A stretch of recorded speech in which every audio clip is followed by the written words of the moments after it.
ভরা বাজারে বাইক নিয়ে এদিক ওদিক ঘুরছিলেন তরুণ। হঠাৎ রাস্তায় একটি হনুমান নজরে পড়ল তার।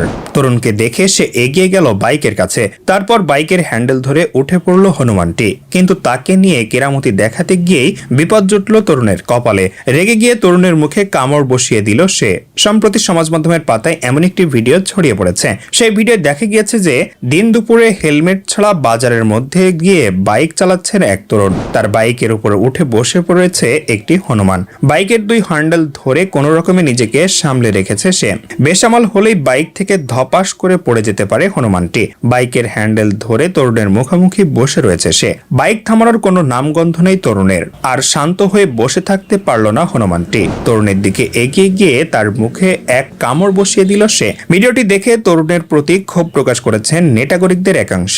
একজন নেটাগরিক লিখেছেন, উচিত শিক্ষা পেয়েছে ওই তরুণ। প্রাণীদের নিয়ে এমন ফাজলামি করা একদম ঠিক নয়।